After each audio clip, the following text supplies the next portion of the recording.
وخضر يفهيم أي ربعينان ودرو فرين مدة صدحاتنا وحيد حي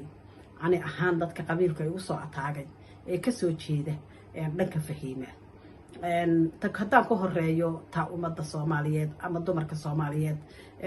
هرت دمرك الصوماليات خضر مكهيليا مسوي هيليا وحن لا يهانوكو دمرك الصوماليات خضر وكهيليا توتال مد إلى بمويه لوا أما صدح أي هيليس أنت كلوار عصب وحرتي خضر عيديسي إيه إلا بابيو ضبا حتى يجري وحانو اسكدينا نكاس إن أنا يوكي سي جوجين ولا يلا لما دلنا gabadha ma taqaano noloshooda waxba kama oga heerkaas inay qof Soomaaliyeed la gaarto aniga foolxume horta ii tahay midna maaha labana maaha waa dhowr dumarka Soomaaliyeed anigu waagi hore waa u dagaalami jiray waxaan aaminsanaa jiray in ay dhibaan ragga Soomaaliyeed in ay ragga Soomaaliyeed xun yihiin 90% toban mooyiye in ragga Soomaaliyeed ay dhibaato ku hayaan dumarka Soomaaliyeed balse markaan khadar la kulmay waxaan arkay waji kale ayaa ii soo baxay in rag fara badan aashuun ku adimayaan oo iyaga laftigooda dhibaatooyin fara badan iyo abayuus fara badan ay qabaan ayaa horta ii soo baxday aad baan uga xumahay fikirkaygii hore ee ahaa in dumarka kaliya la abayuuso ama la dhibaateeyo haddaba markaan anigu saaleeyahay malihi fahiima xun ama fahiima cid abayuustay macnahaygu waxa weeye qof walba oo horta la keeno ama nin ha ahaado ama naag ha ahaado kaas waa weeye ka dhibaataysan wiil qofkani ma gurigiisa ma joogo wadanka waa ku cusub yahay caqabado badan oo xagga luqadda ah haduu doono hadduu xitaa luqadda yaqaano la qabsigii wadanka ayaa muddo qaadanaysa sharcigii wadanka inuu la qabsada muddo qaadanaysa fahankii magaalada iyo suu dadka u dhexgeli lahaa ayaa iyada laftigeeda ku qaadanaysa muddo qofkaas isagoo sidiisi kaleba caqabado kale ku furan yihiin haddii qofkii uu nolosha la qaybsanayay ee keenay uu dhibaatooyin fara badan ku sii furo dee qofkaasi nafsiyan ayuu dhaawacmaya una baaba'aya haddaba dumarka Soomaaliyeed waxaan leeyahay ma idin ahayn kuwo xaqa eegay ama fiiriyay ama baaray arrinta khadar iyo fahiima qof halkaa jooga oo oran kara ma jiro arrinta khadar iyo fahiima أنا لايف وأركي أنا لايف ولا خلي أنا لايف u dhexgalay idinku ma jiro dhamaantiin inta caayaysa ee aflagaadaynaysa wiilka yar miskiinka ah waa dad aan haba yaraatee waxba ka ogeyn nolosha fahiima iyo khadar haddaba waxaan idin sheegayaa nin iyo naagtiis iyaga iska ka og ma oran kartid hebel baa qaldan ma oran kartid hebel baa saxan kuwa dhaar ku maraya in wiilka yar nahaab yahay in wiilka yar kan yahay adu wiilka yar sidan yahay inuu wiilka adu gabadhi ma taqaanide sida u proof garaynaysa inuu wiilka yar dhibaatada isaga ka timi sidee ayaad u proof garaynaysa in dhibaatada ay ka timi khadar fahiima anu kaliba aan arkay waxay lahayd kala taga iyo sababta keentay in aan aniga khadar kala tagno dhankayga ka timi I don't think so inaad clipka daawateen oo aragteen haba yaraatee information aan siinaya warba idin sheegaya wax badan baad u weydiiseen oo ana single mother ah had waqtigan xaadirka lagu jiro single mother ah ya waan isku dhacnay xaaladda meel xun bay naga gaartay waana kala tagnay marka ina saas igu decision kaas dhacay oo ilaahay qadartii ku dhacay inaan wax xushmaysaan oo aad halkaas hadalka ku xirtaan asagana eedanaan eedaynin anigana aydanaan eedaynin oo aad labadeenaba sidii aad noo ahaydeen iyo wanaaggii aad noo hayseen labadeenaba aad noo hayseen aniga qof weyn baa ahay qofkan qaladkiisa qiran runtana ma qirto runtana ma isku dhaca keenay anigaa keenay ma fahmaysin ani qof weyna ahay runta inaan sheegana kama baqaayo saasay tahay waa gabadh fariida way qaratay dambigeedii wayna qaadatay ilaahay ajar iyo xasanaad ka siiyaan leeyahay laakiin dadkiinan aan haba yaraatee midna aqoonta u lahayn walaalayaal iska caytamaya iska aflagaadeynaya qof aan aqoonin ummadii Soomaaliyeed waxay noqotay dadkii hore waxbay eegi jireen waxbay arki jireen waxbay baari jireen warka loo keeno waa filaaqayn jireen waxbay si fiican u sii gudagali jireen si ay information fara badan uga helaan kuwani erayar baa ku soo duulaya bog eraygi baa lala boodaya hayaay hebel waa sidan oo hebel waa kan oo hebel waa keer oo stupidka keeraha isba maba taqaanide ummadiiba waxay noqotay ugu wada shubo maskaxdooda hadal lagu shubanaya maskaxdiini oo dhan dadka Soomaaliyeed maskaxdoodiiba waxaad moodaa inaan iyagu isticmaalin maskax human kale maskax nin youtuber maskax qof kale oo been soo abuuray bad arkaysa dadkii wada ka dhaadhacday qofkaasi waa sidaa qofkaasi waa qof xun qofkaasi waa keer qofkaasi waa kan qofkana waa keer dumarka Soomaaliyeed waxaad moodaa ama ummadda Soomaaliyeed ba aan iraahdee waagii hore dad fariida ah oo garka gooyn jiray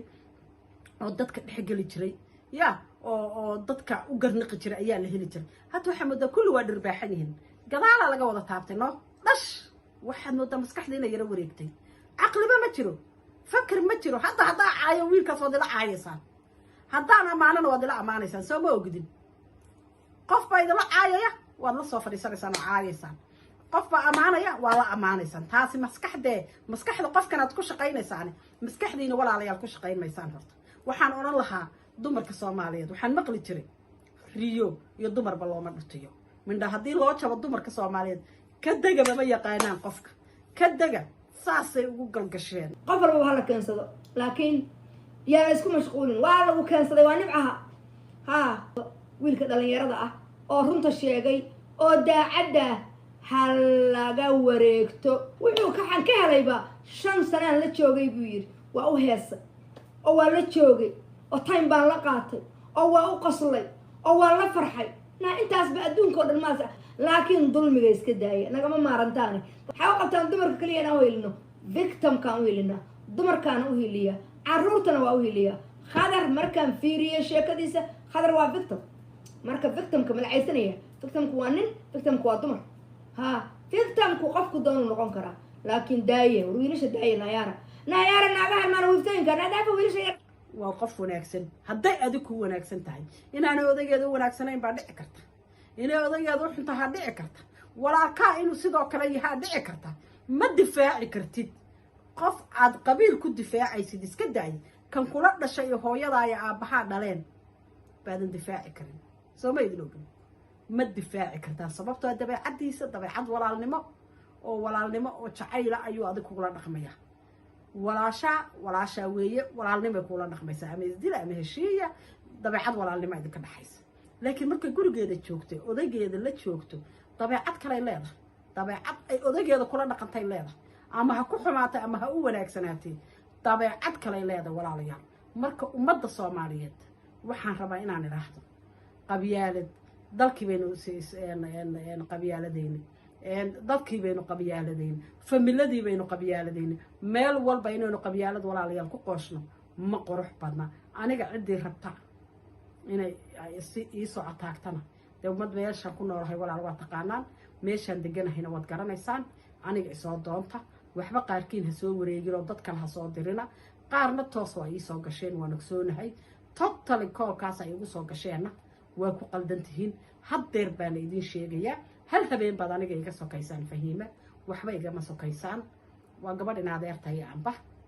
habeenkaasaad iga sokaysaan uunba dagaal igula soo qaadaysaan marka waxaan leeyahay waan ka xumahay ilaahay qalbadiina qabiilka ka masaxo qabiilka foosha xun ee idinku dhiiqsaday allah idinka tirtiraan idin leeyahay laakiin waxaan kuu sheegayaa gabadh aad qabiil ku difaacaysid iyo gabadh aad reer hebel ku difaacaysid ha ku qasaarin iyaga iyo labada qof ee isqabay iyaga heshiinaya iyaga iska kaa jecel iyaga berri markay heshiiyaan adiga maxaa ku dhaqa bal ii sheeg maxaad ku hadli dumaashiga maxaad kula hadlaysaa markaad maanta caydid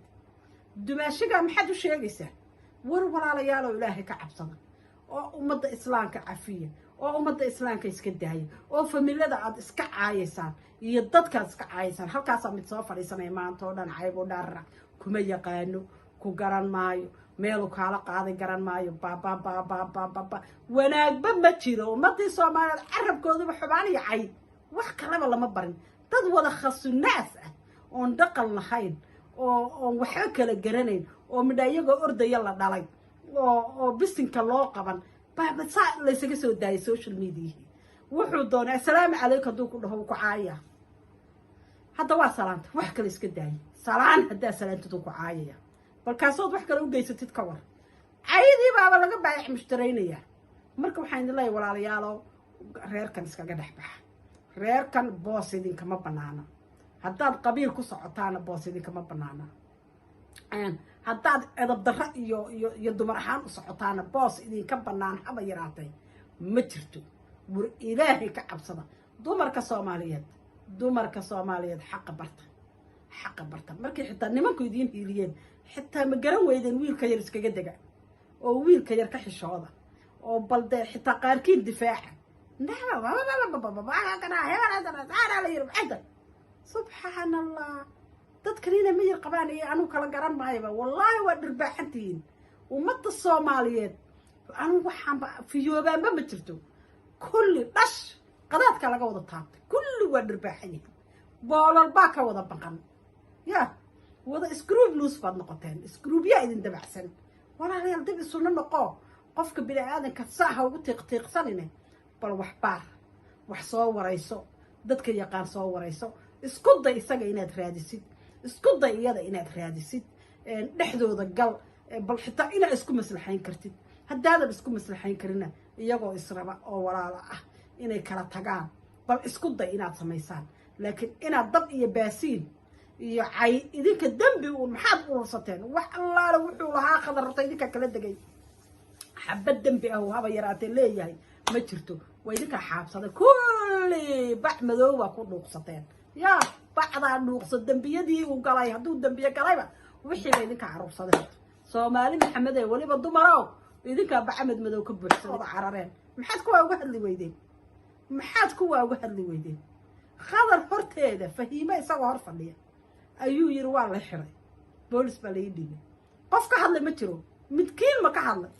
ma tiraahdeen see laguu xiray see adad uu meel soo dhigay baad bug ka wada tiraahdeen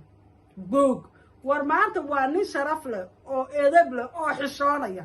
qaarkood hadday gacanta ku dhigi lahaayeen wallaahi meelo xunxun bay soo dhigi lahaayeen lifekeeda iyadoo life o jirkeeda